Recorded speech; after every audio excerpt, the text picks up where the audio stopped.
মাত্র 30 সেকেন্ডের ভূমিকম্পে পুরো বাংলাদেশ কেঁপে উঠল। আতঙ্কে মানুষের ভিতরে যে একটা ভয় সেটা প্রকাশ পেল। হ্যালো ভিউয়ার্স, আসসালামু আলাইকুম। ভিডিও সকাল সকাল শুরু করেছিলাম। সকালে ঘুম থেকে উঠে অনেকগুলো আজকে আটা করে সেই রুটিগুলো বেলে হালকা করে সেঁকে ফ্যানের নিচে দিয়ে শুকিয়ে তারপর নর্মাল ফ্রিজে সংরক্ষণ করব 1 সপ্তাহের জন্য। আসলে দেখা যায় আমি শুক্রবার করে এভাবেই করে সংরক্ষণ করি যেন বৃহস্পতিবার পর্যন্ত চলে যায়। আচ্ছা, সকালের নাস্তা শেষ করে দুপুরে রান্নার আয়োজন করতেছিলাম। অলরেডি অনেক দেরি হয়ে গিয়েছে।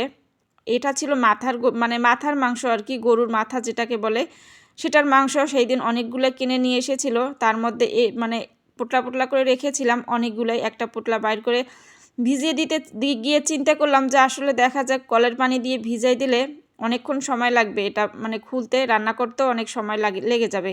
এই কারণে একটু গরম পানি করে সেখানে হলুদ একটু লবণ দিয়ে গরম পানির মধ্যে এইভাবে নেড়েচেড়ে আর কি দেখা যায় মাংসটা খুব তাড়াতাড়ি খুলেও যায় এবং রান্না করার সময় অল্প সময়ের মধ্যে সেটা রান্নাও হয়ে যায়। আচ্ছা, সেইগুলো আবার ঠান্ডা পানি দিয়ে আমি ভালো করে ধুয়ে নিয়েছিলাম, কারণ এর আগে আমি মাংসটা খুব ভালো করে ধুয়ে ফ্রিজে রাখি নাই। কিনে যেভাবেই নিয়ে আসছিল বাজার থেকে ঠিক সেভাবেই ছোট ছোট পোটলা করে রেখে দিয়েছিলাম, পরিষ্কার করা হয়নি। আর এভাবে গরম পানিতে যদি আমি মাংসটা হাফ সিদ্ধ করে নিই এখানে অনেকটা পরিষ্কারও হয়ে যায়।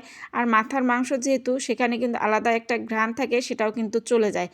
আচ্ছা, যেটা বলতেছিলাম, আজকে দেখেন আল্লাহ তাআলা কি না করতে পারে।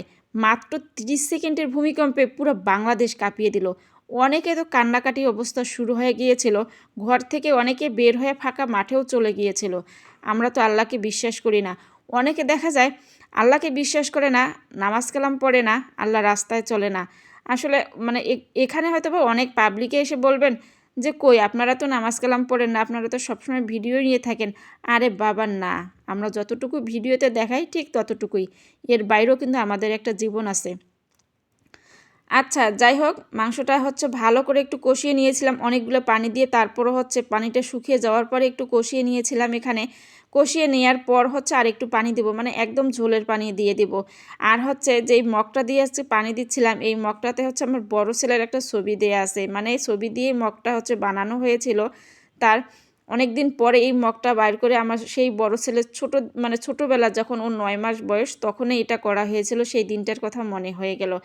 আচ্ছা, মাংসটা কষিয়ে নিয়ে একটু ঝোলের পানি দিয়েছিলাম, দেওয়ার পর সেই পানিটা শুকিয়ে নিয়েছি। নেওয়ার পরে এখানে গুঁড়া মশলা দিয়ে নেড়েচেড়ে নামিয়ে নেব। আসলে দেখা যায় মাথার মাংসের মধ্যে আলু কিংবা একটু ঝোল বেশি রাখলে কেউ কেন জানি খেতে চায় না আমাদের ঘরে। এই জন্য আমি এভাবে একদম শুকনো শুকনো করে ভুনা করে নেই, তাহলে সবাই খুব মজা করে খায় এই মাংসটা। আচ্ছা, শুধু মাংস রান্না করলেই হবে? তার মধ্যে একটা সবজি তো অবশ্যই লাগবে। কাঁচা বাজার কোনো কিছুই আজকে ঘরের মধ্যে ছিল না, শুধু ছিল কয়েকটা আলু শুধু এভাবে কেটে কেটে প্রেশার কুকারে সিটি দিয়ে খুব তাড়াতাড়ি প্রেশার কুকারে দিলে আলুটা খুব তাড়াতাড়ি রান্না হয়ে যায়, এই কারণে প্রেশার কুকারে দেয়া। আজকের ভিডিও এই পর্যন্ত। সবাই ভালো থাকবেন, সুস্থ থাকবেন এবং আল্লাহর নাম সবসময় মনে রাখবেন।